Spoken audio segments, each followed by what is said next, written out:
Jakarta, ibu kota Indonesia. Segala aktivitas ada di kota ini. Bangunan-bangunan pun berdiri megah. Dari hotel, kantor-kantor seperti berlomba menculang ke atas langit. Sebagai bagian dari kota megapolitan dunia, Jakarta pun menjadi sasaran investasi bagi pembangunan hotel kelas dunia. Seperti Hotel JW Marriott yang berdiri megah di sekitar Bilangan Kuningan. Tapi siapa sangka, kemegahan dan kebanggaan itu sirna berubah menjadi duka. Ketika sebuah bom bunuh diri meledak dan menghancurkan hotel tersebut pada tanggal 17 Juli 2009 yang lalu.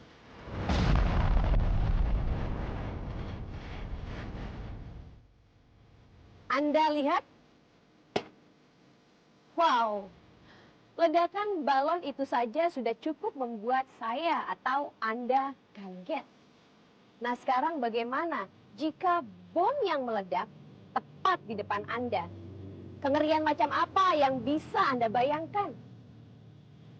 Inilah yang terjadi terhadap Sandra. Bagaimana kisah selengkapnya? Ini dia.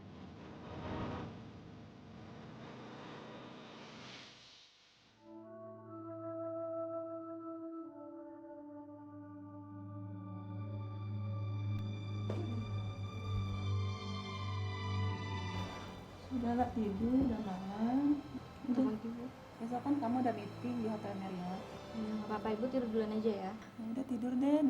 Nggak apa-apa, ntar lagi ya. Ibu duluan aja, ntar aku tidur. Sandra tinggal hanya bersama ibunya. Ayahnya telah lama meninggal.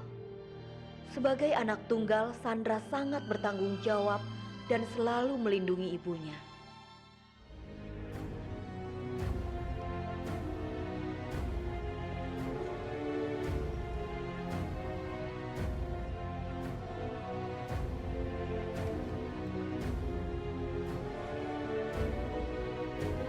Tidur Sandra tak tenang malam itu. Ia seperti bermimpi yang membuat dirinya takut.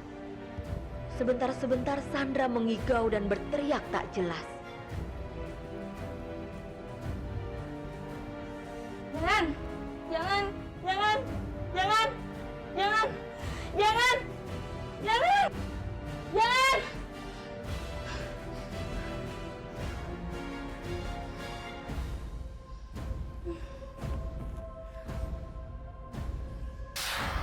Malam hari itu, sebelum peristiwa bom itu terjadi, saya bermimpi melihat tubuh-tubuh hangus terbakar. Saya tidak tahu apa itu isyarat dari Tuhan untuk saya.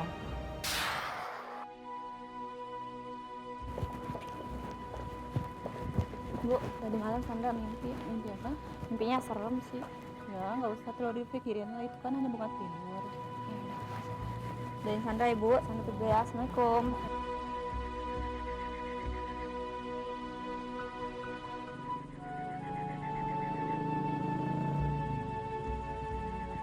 Rasa peduli dan suka menolong merupakan sifat yang paling menonjol di diri Sandra. Dia selalu mendahulukan orang lain, walau sebenarnya waktu yang dimilikinya sangat sempit.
Kenapa, Neng?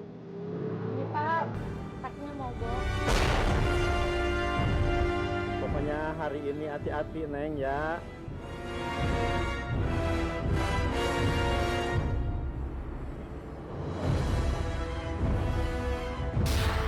heran. Rasanya pagi itu selalu saja ada hambatan untuk saya dalam perjalanan. Apalagi kata-kata dari bapak tua itu. Apa itu sebuah isyarat untuk saya? Halo Eva, kamu di mana? Hari ini Sandra dan Eva rekan kerjanya memang ditugaskan kantornya di mana mereka bekerja untuk mengikuti seminar di Hotel JW Marriott. Kehadiran Eva melupakan kekesalan yang dirasakan oleh Sandra saat itu. Setelah mengalami berkali-kali kejadian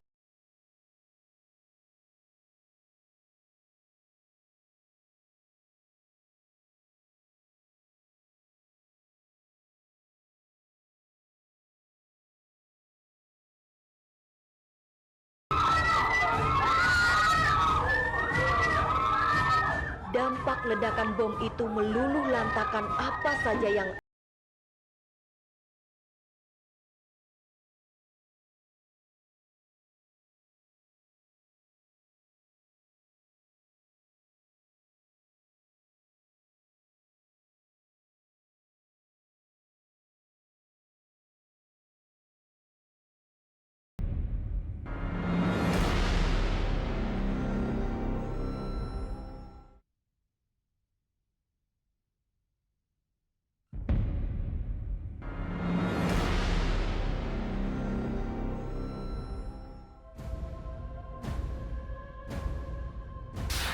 Pada saat itu saya seperti tersengat listrik ribuan watt. Kami semua terlempar dan kapar di lantai. Kaki saya luka dan sangat sakit. Saya panik dan memanggil-manggil Sandra.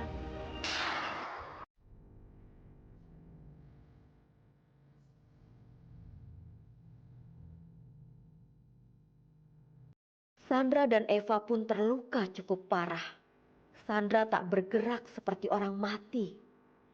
Sementara Eva panik ketakutan. Tapi tiba-tiba Sandra beranjak bangun dan menenangkan Eva. Sandra, Sandra.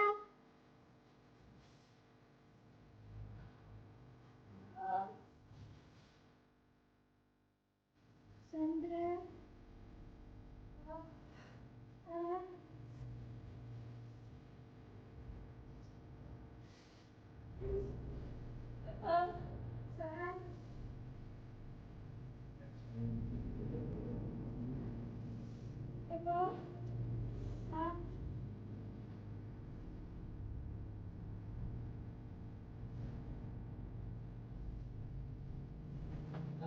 Di tengah suasana yang begitu mencekam, Sandra terus memapah Eva keluar hingga ditolong seorang tim SAR.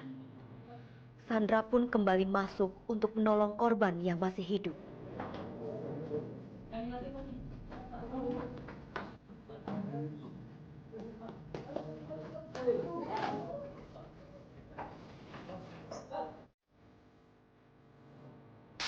Saat itu saya hanya berpikir, bagaimana caranya untuk menyelamatkan orang lain. Saya tak sadar kalau ternyata sekujur tubuh saya terluka parah. Meski kondisi tubuhnya terluka parah, Sandra tak mempedulikannya. Hingga akhirnya, Sandra pun sadar kalau jiwanya pun terancam karena luka yang dideritanya. Dengan terseok-seok, Sandra berusaha keras bergegas meninggalkan tempat itu dengan susah payah.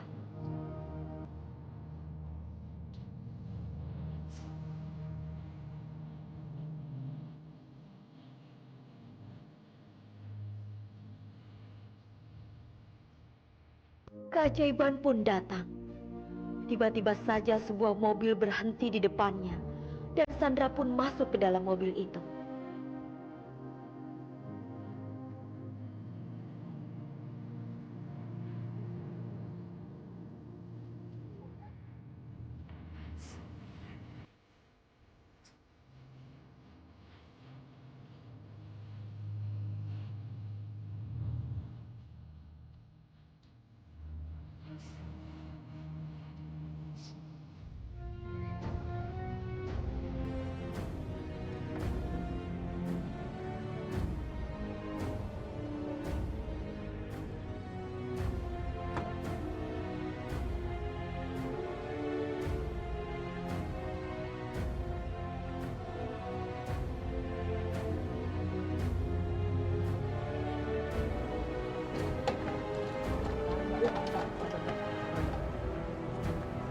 kalau gede ya. Yaudah, oke yuk.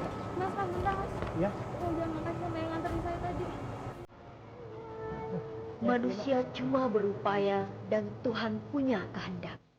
Sandra yang merasa dirinya diantar sebuah mobil ke rumah sakit itu ternyata tidak bagi orang-orang sekitar rumah sakit. Sandra terlihat tertatih-tatih dari tempat kejadian menuju ke rumah sakit.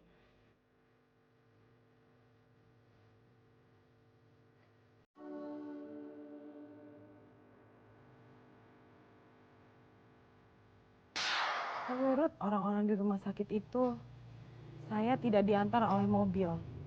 Melainkan saya berjalan sendiri dengan tertatih-tatih sambil menahan kesakitan. Ini benar-benar ajaib. Ini sungguh mukjizat dari Tuhan untuk saya.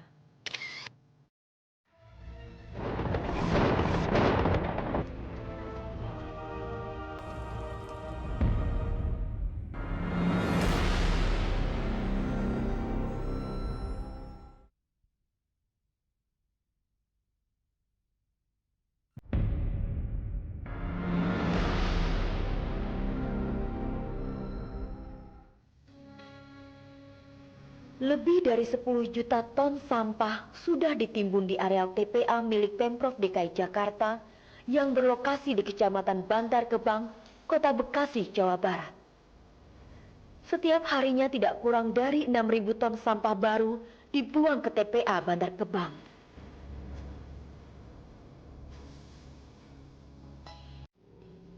Sampah masih menjadi masalah yang pelik bagi pemerintah Provinsi DKI Jakarta, apalagi tempat pembuangan sampahnya.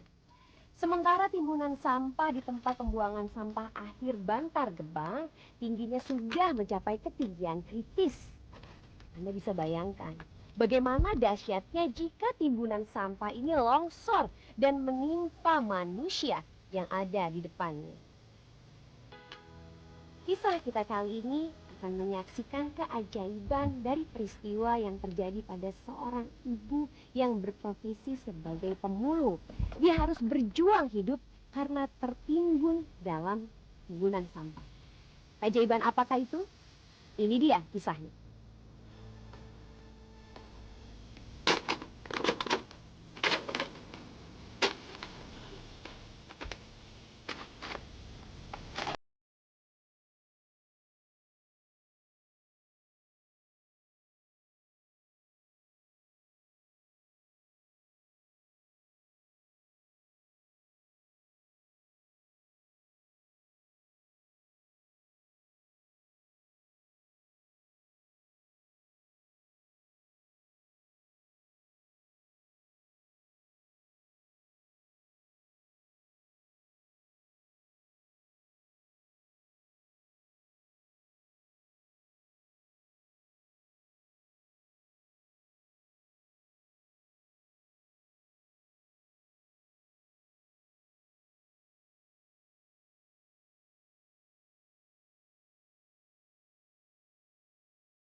Bu Juju dikenal sebagai orang yang ramah dan sabar dalam hidup. Dia tidak pernah mengeluh menjalani hidupnya yang serba kekurangan. Bahkan dia rela menolong siapa saja yang memang membutuhkan pertolongannya.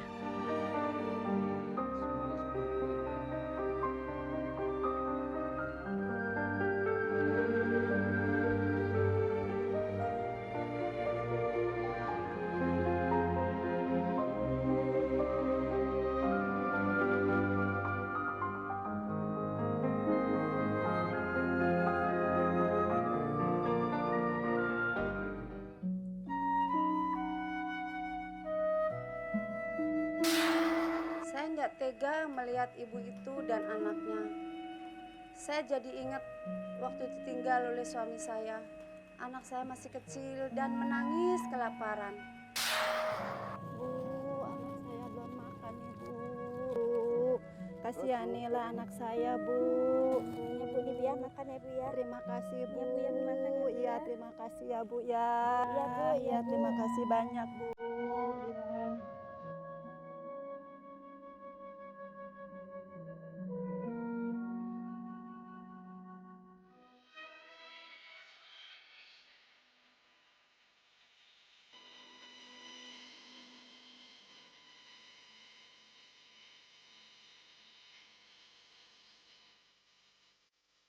Bu Juju senang sekali melihat anaknya Tari makan dengan lahap. Walaupun Bu Juju berusaha menahan lapar, tapi dia tidak mempedulikan rasa laparnya.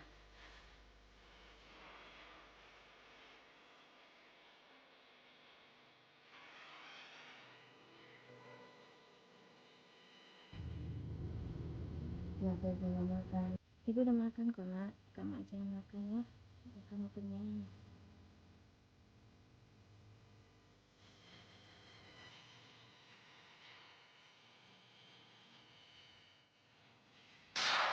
Hari itu saya memang lapar sekali karena 2 hari saya tidak makan.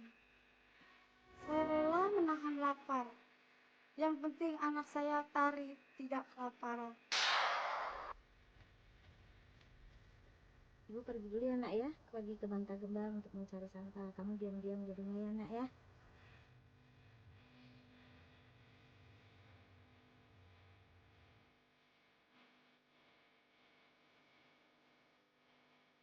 Hati ya, Nak ya.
Loh, kok nggak hujan ya?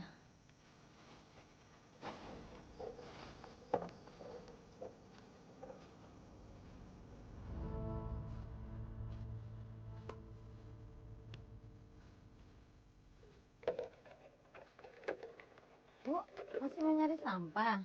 Iya, Bu. Hati-hati, Bu. Habis turun hujan, mendung, bahaya.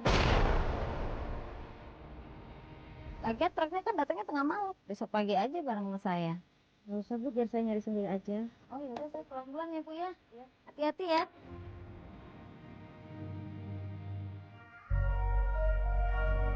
Hembusan angin malam mulai terasa. Keadaan langit sangat gelap. Karena tidak muncul bintang, hujan masih turun rintik-rintik, membuat malam semakin mencekam.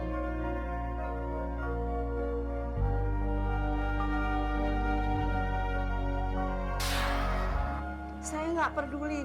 Malam itu saya harus dapat rongsokan supaya anak saya tidak kelaparan.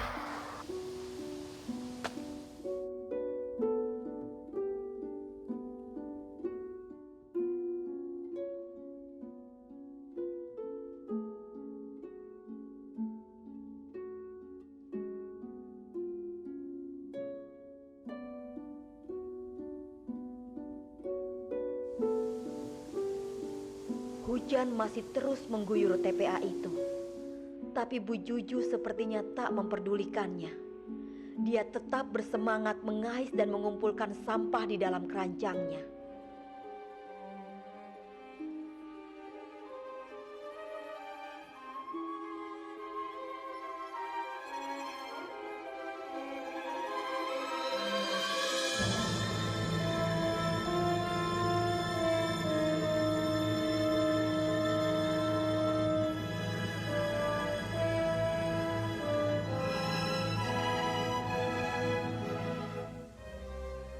Bu Juju yang terjatuh tertimbun gundukan sampah yang mengubur dirinya hidup-hidup. Bu Juju sudah tidak berdaya dan pasrah dengan apa yang menimpanya. Bu Juju hanya bisa berdoa. Air matanya meleleh di pipinya. Hatinya penuh dengan pengharapan agar dia masih diberi kesempatan untuk hidup dan bisa berkumpul kembali dengan Tari anaknya.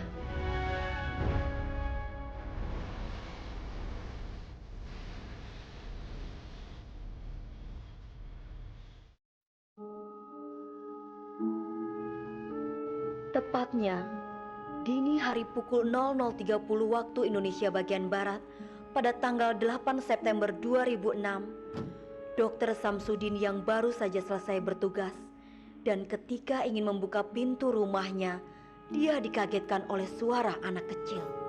Pak dokter, Ada apa, Dek? Ada apa? ibu saya tertimbun sampah. Di mana, Dek? Ayahku saya. Naluri kemanusiaan dari seorang dokter yang mendengar seseorang butuh bantuan membuat Dr. Samsudin segera beranjak dan Sabar pergi ya, Bu, ya. secepatnya. Sabar ya. Dr. Samsudin terus menenangkan anak perempuan itu agar kecemasannya hilang sepanjang perjalanan menuju TPA. Di situ Pak. Oh, di situ? Ya. Dan setengah ragu, Dr. Samsudin terus melangkahkan kakinya ke sebuah gundukan sampah.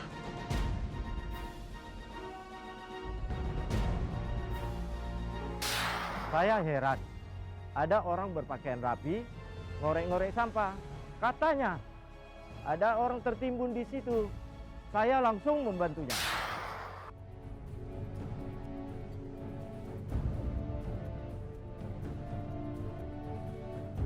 Ada apa, Pak?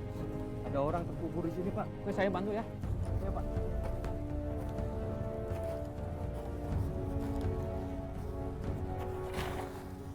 Sudah ada tanda-tandanya, Pak? Belum.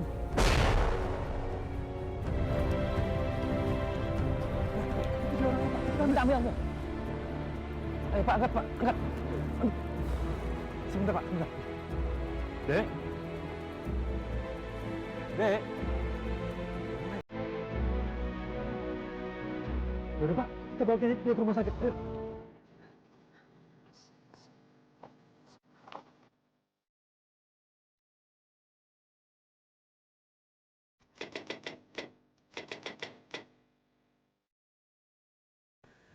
Kalau begitu saya permisi dulu ya, Bu. Saya ucapkan banyak-banyak terima kasih ya dok ya sudah menolong saya dari timbunan sampah. Iya, sama-sama, Bu. Kalau maaf dok, kalau boleh saya tahu, dokter tahu dari mana ya kalau saya tertimbun sampah? Iya, waktu itu ada seorang anak yang memberitahukan kepada saya kalau ibunya tertimbun sampah, jadi saya berusaha untuk menolong dia. Mari, Bu. Iya dok. Itu anak ibu. Iya dok. Nak, ada Pak Dokter nak.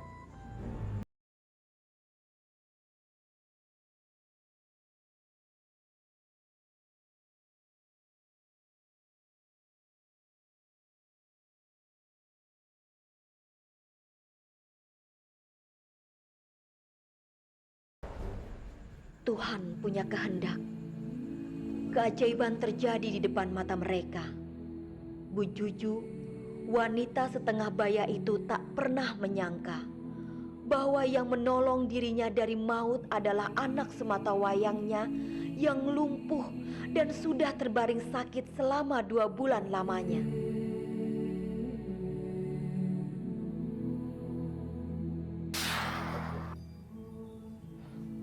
Saya tidak bisa berkata-kata apa lagi. Ini benar-benar keajaiban. Ini benar-benar mukjizat Allah yang diberikan untuk Bu Juju. Kasih sayang dan pengorbanan seorang ibu terhadap anaknya membuat miracle itu datang kepada Ibu Juju. Dan kisah lainnya tidak kalah menariknya.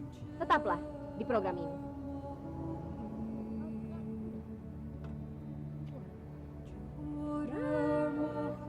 Mana dia? Jangan nebang-nebang pohon, jangan nyoret-nyoret tangkal.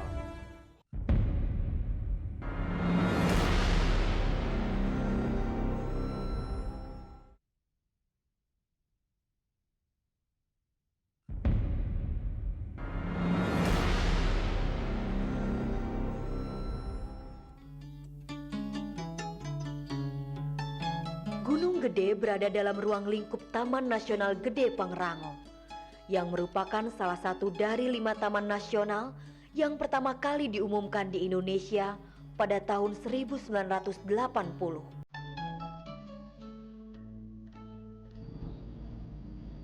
Pepohonan yang indah dan asri ini apabila sangat lebat mungkin bisa menjadi mimpi buruk bagi para pendaki yang tersesat di hutan. Kisah kali ini menggambarkan pengorbanan seorang sahabat dan keajaiban yang menyelamatkan mereka berdua ketika tersesat di dalam hutan di kawasan Gunung Gede. Bagaimana kisahnya? Ini dia.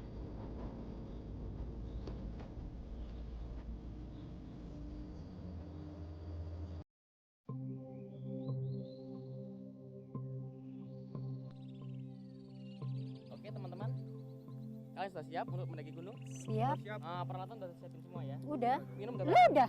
Woi, teman kompas, udah belum? Kompas, kayaknya mungkin nanti tiba sama Lu sendiri gimana udah? Lu? Kalau Udah. saya apa? Yang Gue sih siap aja. Sita, biasanya kamu ngomongnya jorok. Kamu tuh. Nah, Sultan nggak boleh ngomong jorok ya? Nih dia nih. Kan gue diajarin sama dia. Iya, gue mau sendiri. Lu yang ngajarin gue. Gimana sih nih?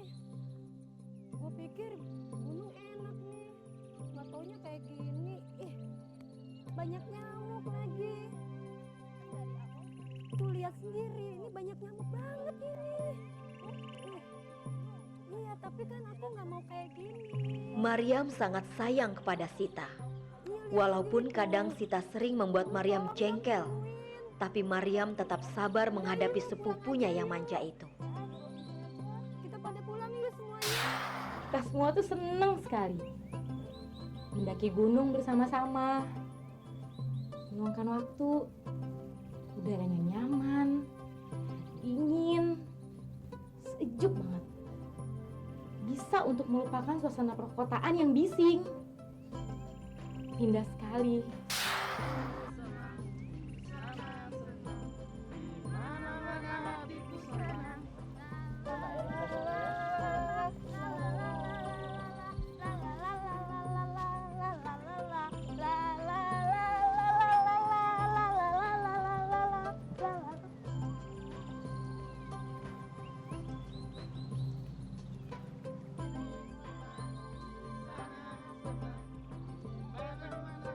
Rifai dan rombongan bertemu dengan seorang kakek pencari kayu bakar yang memperingatkan mereka agar tidak sembarangan di hutan itu. Hei anak muda, kalau ke sini jangan sembarangan. Harus pamitan dulu. Jangan nebak-nebak pohon, jangan nyoret-nyoret tangkal. Harus bema kakek. Awas jangan dilanggar. Mereka semua berusaha menuruti perkataan dari kakek tersebut, tapi tidak dengan Sita.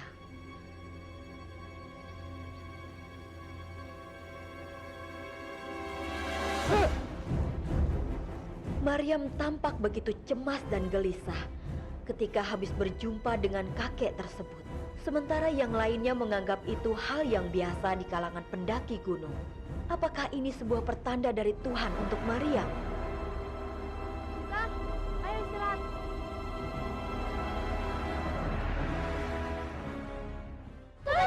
Tahan Sita.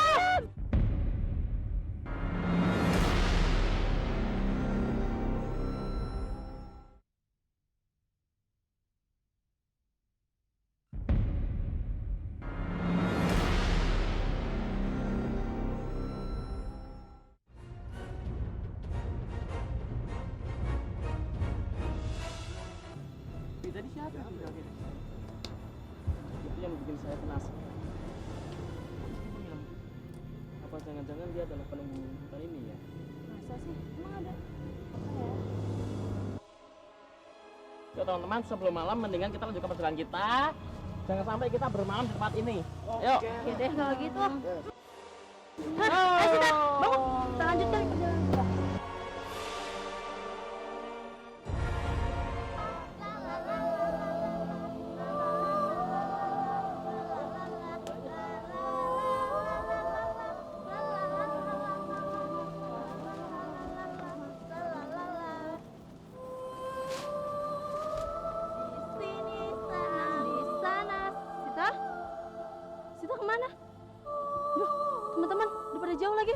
Sita yang tertinggal dari rombongan membuat Maryam gundah dan memutuskan untuk menyusul Sita. Sementara rekan-rekannya yang lain tak menyadari kalau Sita dan Maryam berada jauh di belakang mereka.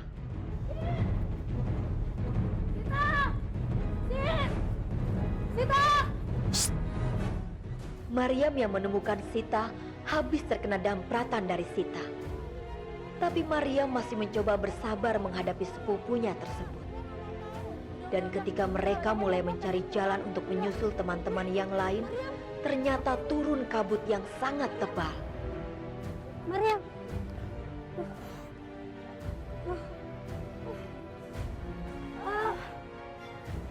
Maryam, aduh. Ya ya Allah. Maryam. Oh ya Allah. Maryam, pokoknya gue pengen pulang, Maryam. Sabar, kabutnya tunggu hilang dulu, Mak. Gue pengen pulang, Maryam. Maryam, pokoknya gue pengen pulang, Maryam.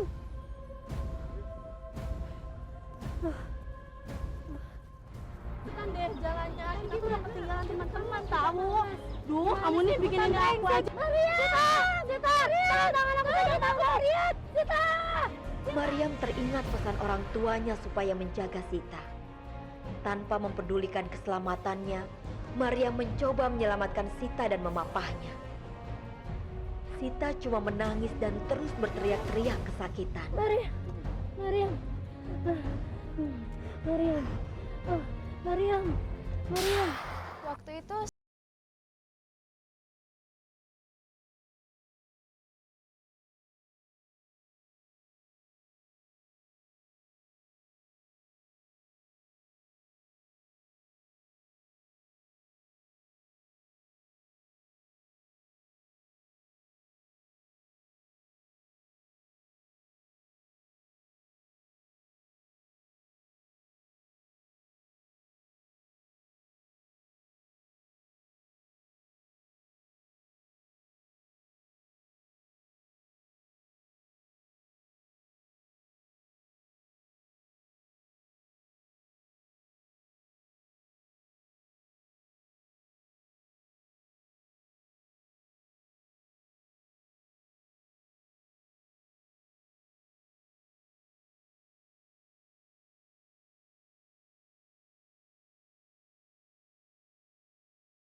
Ya Allah.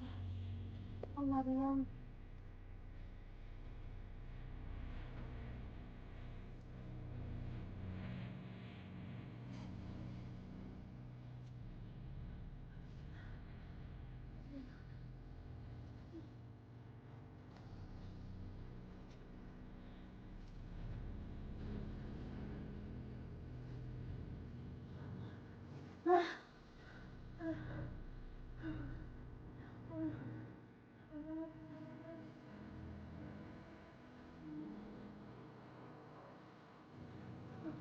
Sabar ya. Sabar.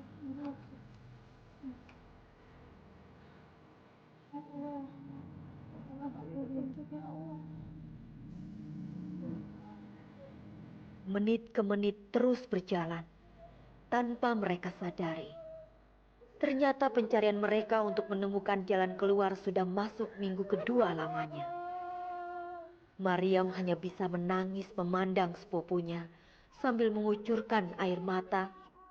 Maryam berdoa karena sudah tidak mampu bertahan menahan cobaan ini.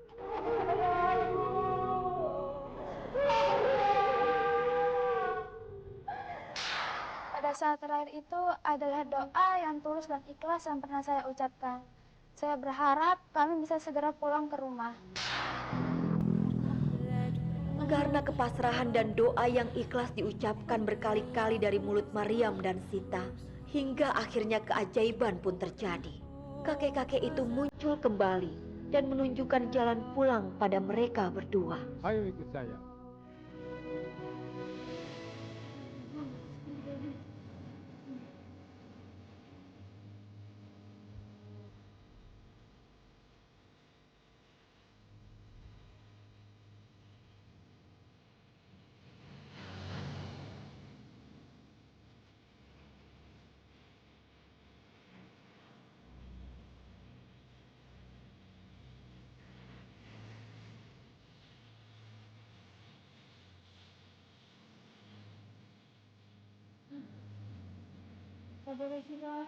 Ya Allah.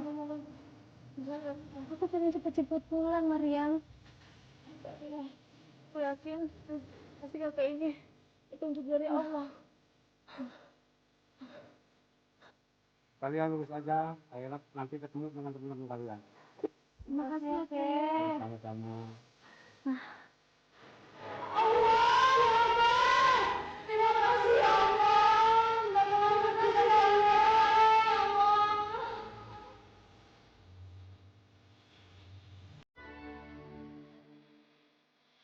Tuhan menunjukkan kebesarannya.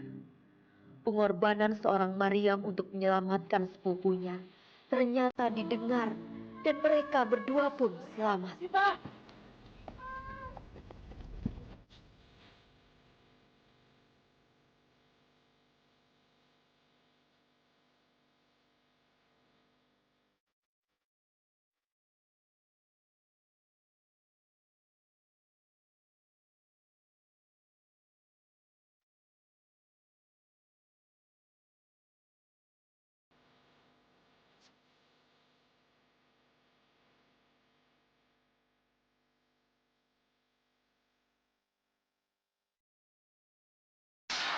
Saya heran, padahal semua jalan yang mereka ceritain sudah kita telusuri setiap hari. Tapi tidak ketemu. Tiba-tiba mereka muncul. Ini benar-benar ajaib. Kisah-kisah yang cukup menarik untuk dijadikan pelajaran bagi diri kita.